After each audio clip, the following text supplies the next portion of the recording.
If you want a second car and a vehicle for work around the house and one for hunting and fishing trips and one the youngsters could use for odd jobs, mister, you want a universal Jeep. Only the universal Jeep can go in mud, go in sand, go through snow or boggy land, tow a boat, clear a road, mow a lawn, haul a load. Yes, the smart buy is Universal Jeep, a versatile workhorse. Who wouldn't rather have a Universal Jeep than just an ordinary second car? Phone your Jeep dealer. Arrange to test drive the all-purpose Universal Jeep.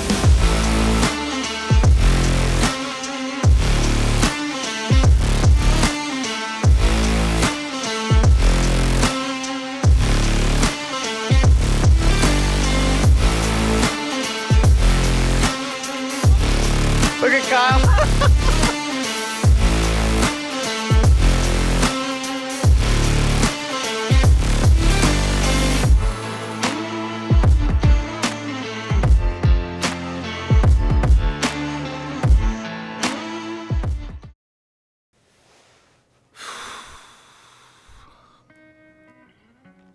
The Rubicondo build was a roller coaster of emotions from the beginning to the end, man. It was just crazy the whole way. You know, it was right away we knew it was a good concept. It's gonna be a lot of fun. We were way crazy ambitious, but we knew it was like probably within our wheelhouse, and we'd figure it out somehow. And so we just jumped right into it. But we found the top Jeep right away, but we were struggling to find the bottom Jeep. And then around that time is when Chaz passed away. One of our utterly valuable employees that was heavily involved with our business ended up just passing away unexpectedly. So that was tough to deal with in its own regard. Yeah, I reached out to him, in fact, the morning of the news, because it was basically the morning, and then the afternoon they sent out the wellness check. So it was incredibly sad, incredibly scary to see it that close, to have it come that close. Just really devastated when we got the news about Chaz. He had a lot of heart. He loved Quake, and he loved the crazy things that we would do, and being a part of that experience was, you could tell he enjoyed it a lot. His parents, Frank and Jean, came out and they were packing up his stuff, and we were over there helping, and it's kind of like, hey, I got this idea and I'd like to turn it into a tribute build, and would you guys like to get involved, and could we do this? And they were just, man, they were really into it. That's when the whole attitude of the build kind of changed too. It went from this crazy idea and this project that we almost were going to scrap at one point. And this kind of happened, and we made that last minute huge push just to do something, not only for the FreakShow build aspect, but just to kind of reach that next level, to pay homage to someone that has passed on, that was so involved in everything that we did. So I called Joel and the crew over at Auto Definitions and was like, hey, we got another build, man. I'm Joel Smith with Auto Definitions, Claremore, Oklahoma.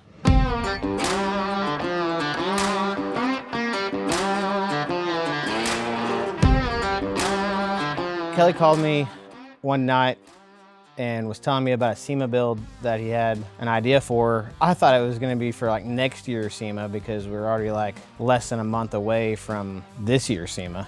Joel, we all had just gotten here, and Joel was like, all right, there's this wild idea out there. Said we were gonna be stacking a Jeep on top of another Jeep. I was pretty much immediately in. I thought it was one of the coolest things I've ever heard and I've seen, and want to be a part of it. Right away, they were like, yeah, we're super into it. We want to do it. And they had met Chaz actually, and they were down for the cause. When it got here and it came to unloading, we got the one that runs and drives off the trailer. And Joel's like, all right, I'm gonna get the Bobcat, unload the other one. And then next thing I know, I have a ratchet strap in my hand trying to keep tension on this thing from falling off the forks. Oh my God. Dude, that is gonna be stupid high. A little bit more. Right there.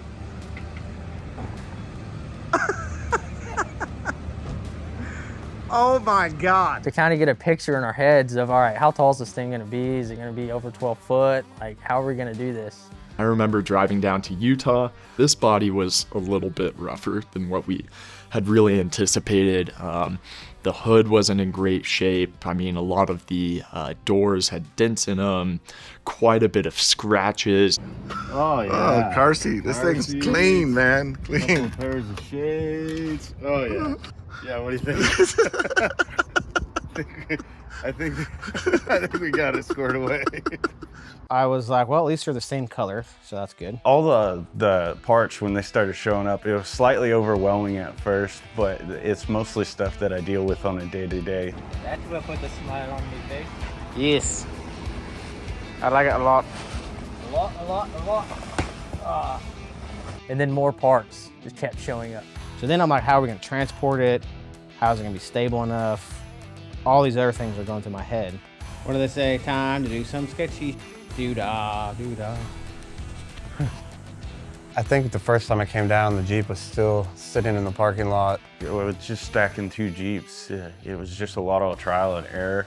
We had a lot of problems and just figuring out what to mount to, where to mount it, how we're gonna mount it. And then when Kelly told me, hey, we can't permanently screw up the bottom Jeep.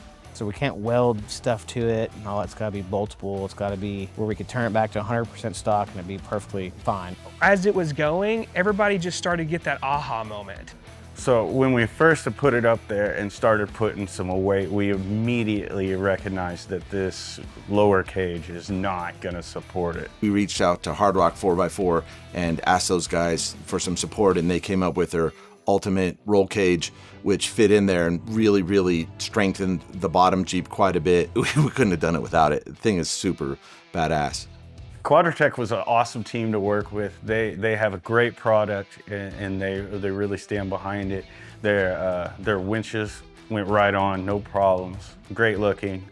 So I'm calling Kelly to follow up what the wheel situation was. And next thing I know, we've got a freight truck pulling in with 6 TIS wheels and tires. And I'm like, perfect, problem solved.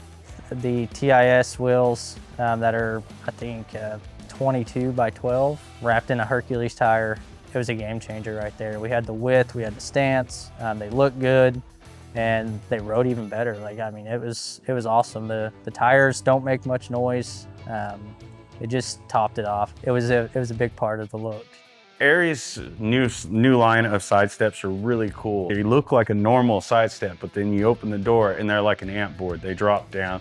Great product, really easy to install, clean wiring, and the bumpers are nice. The fenders all paired together really made that Jeep come together. We knew with all the weight that we were going to have a really robust, really good suspension. So I called Dennis over at Terraflex, because they make some great stuff. And I was like, hey, Dennis, can you help us out with another build? And he was like, you know, I thought I told you not to call me anymore. And I was like, well, look, we're doing this stacker build in this thing. And we went all the way through that. And he was like, man, that's a pretty cool idea. And like, okay, we can help you, but just don't call me again. And so, Dennis, love you. Thank you, man. It really, I don't think we could have done this without you. Thanks. DS18 Audio, they're always helping out with you guys on all our builds, and the quality is great, and just this sounds amazing. It's always fun to install their stuff.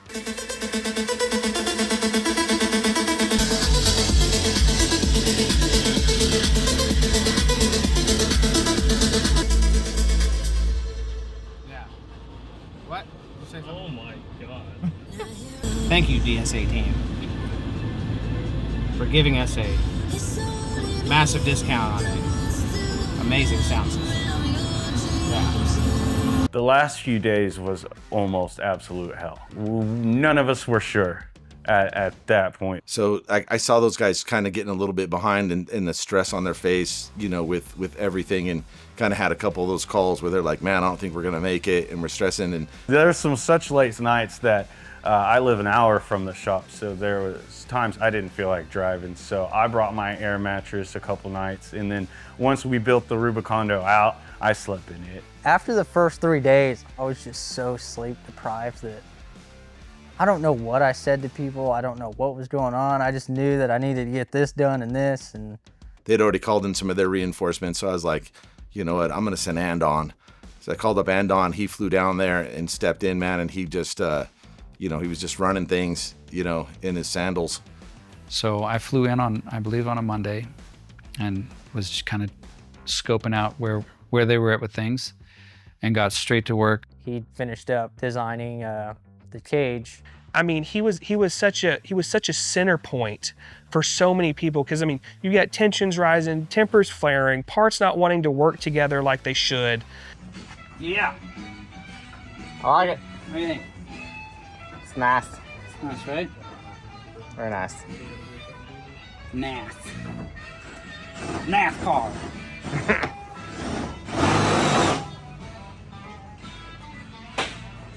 He kind of sets him up a little workstation on a little roll around steel table, and I was like, "You need a chair?" He goes, "No, I don't sit."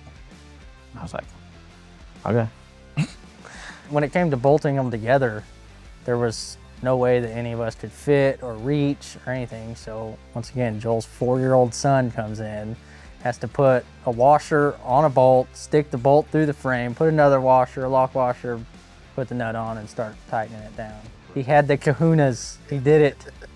We were nervous starting to the first couple, and then after that, we were like, I think we got it. So. Got the bag and now everything lit. I went all the way through here and back to get you lit. I mean, there was times that, not scared, but I was at that point. I was like, all right, this is not worth it. I'm done. I'm not doing it. And you know what? 10 minutes later, I'm back inside working. Really, the highest compliment I know how to give someone as a builder is when you make it look easy. And all those guys, they filed in, they did what they know how to do, and they did it well. And they made it look easy. First of all, getting that thing loaded, we had to go wheel it around for a little bit and let everybody see it, but getting it up on the truck, I don't think any of us really understood or knew what to expect once we got that thing on. Going down the road was hilarious because you would have semi trucks come up to you and kind of start passing you, and then you would see them slow down and like start taking pictures out of their windows of the truck. Yeah, so we're coming down the strip in Vegas, and people are just like, because there's thousands of people on the sidewalk, and they're all just taking pictures of it and all this other stuff. I was like, oh, Kelly about to be pissed. We're showing everybody.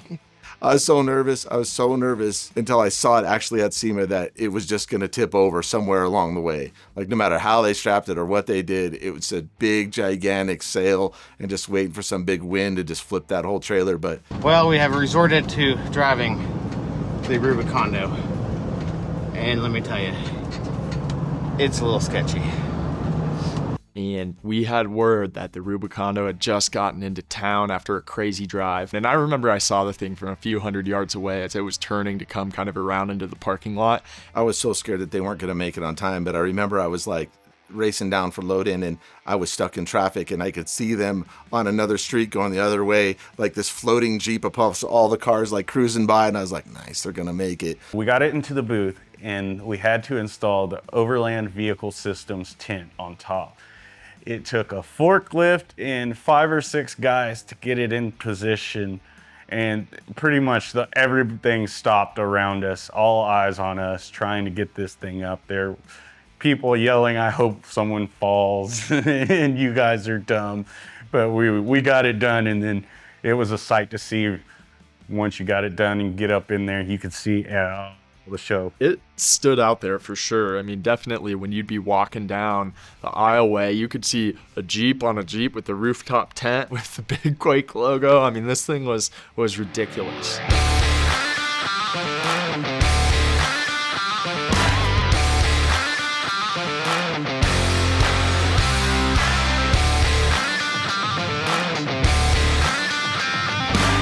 Every time I look at it, I trip out. Like that's just the Rubicondo is awesome. It's one of my favorite builds.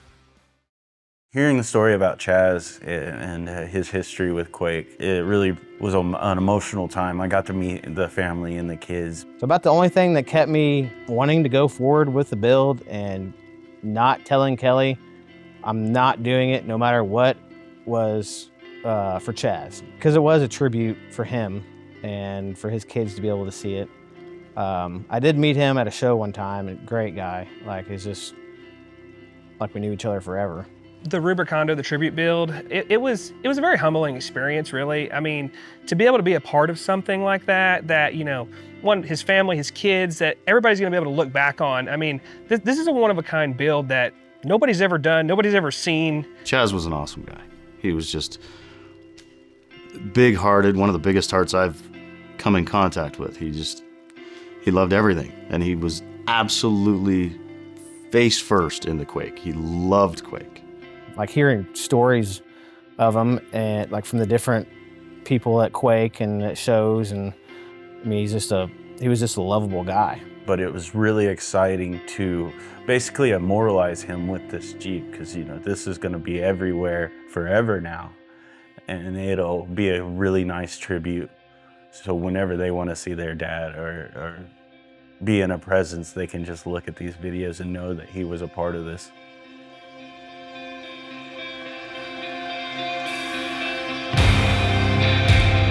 What do you think of the Rubicondo? I really like it.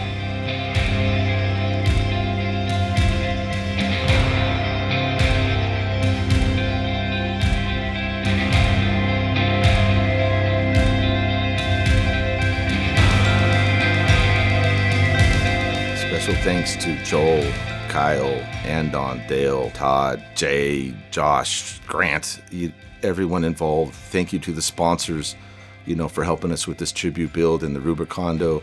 And I just feel honored that his family would let us, you know, use his Jeep and make it a part of this build so we can immortalize him in SEMA history, and something that I hope someday his kids just, you know, stumble upon this video and see that there was a band of misfit builders that loved and cared about his dad, and he was one of us, and that we won't forget him, and that we were blessed that he was in our lives. You know, for sure he's gonna be missed, and I just want those boys to know that I talk to your dad all the time, and he would tell me how much he loved you guys and how important the weekends was that he would have with you guys, and why he came to Colorado. You were everything to him, and I know this doesn't make anything any better, but we wanted something, you to have something good to look at and to remember that he was loved and that he loved you.